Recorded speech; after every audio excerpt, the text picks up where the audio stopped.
السلام علیکم ورحمت الله وبرکاته. هیله مند یم چې راته روغ او جوړ او د صحت په کالیو کې به نغښتي وئ. څنګه کولی شئ چې د جیمیل هیر شوی پاسورډ لاسته راوړو؟ په دې ویډیو کې درته ټوله طریقه ښیم، خو مخکې له دې چې په دې ویډیو درته پیل وکړم، که تاسو چېرته زموږ په چینل کې نوي یاست، زموږ چینل مو نه وي درسره سبسکرایب کړی، زموږ چینل د ځان سره درسره سبسکرایب کړئ، تر څو زموږ خوندورې او ګټورې ویډیوګانې تر تاسو در ورسیږي.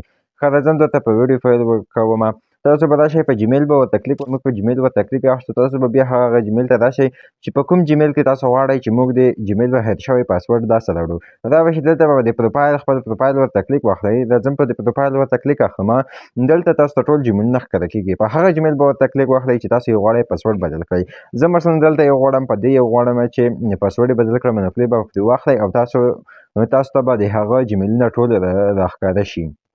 دا به چې بیا به په دې پروفایل ورته کلیک واخلئ، بیا به تاسو راشئ په دې مانیج یور ګوګل اکاونټ، په دې به ورته کلیک واخلئ. کله مو چې په دې ورته کلیک واخیستو، بیا دلته یوه نوې صفحه راخلاصېږي. بیا به تاسو راشئ دلته په دې ګوګل پاسورډ به ورته کلیک واخلئ.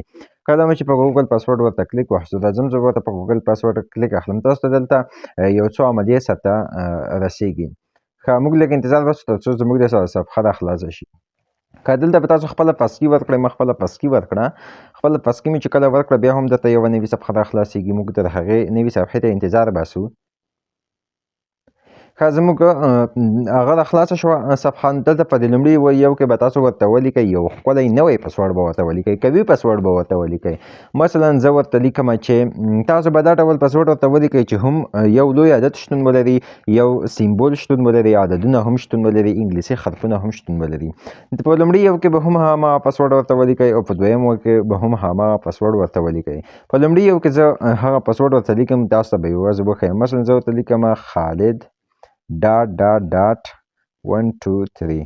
مثلا دا پاسورډ ما ورته ولیکه. پاس مې چې کوم پاسورډ ولیکه هغه به هم لاندې هم ورته ولیکئ، خالد ډاټ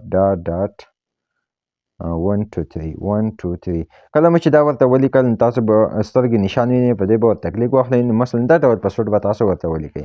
راځم زه اوس دلته پاسورډ ورته بدلوم، خو زه دا ویډیو لږ سټاپ کوم تر څو لږ ښه ښکاره شي. بیا دا زموږ د یوټیوب سکیورټي ده، هغه یې بیا زموږ څخه نه اخلي. دا ویډیو لږ سټاپ کوو. ښه، پاسورډ مې چینج کړو. راځم په دې چینج پاسورډ ورته کلیک اخلمه. ښه، پاسورډ واز چینج. زموږ پاسورډ په بریالیتوب سره چینج شو. ګیټ سټارټډ، په ګیټ سټارټډ به ورته کلیک اخلئ. ښه، زموږ پاسورډ بالکل چینج شو. ساین ان ریکوري یور ډیوایس، بالکل زموږ پاسورډ چینج شو.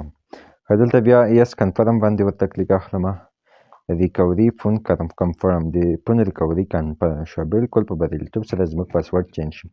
زه یم خالد افغان، تر بلې ویډیو در سره مخ کېږم. ښه وختونه او ښې چارې ولرئ.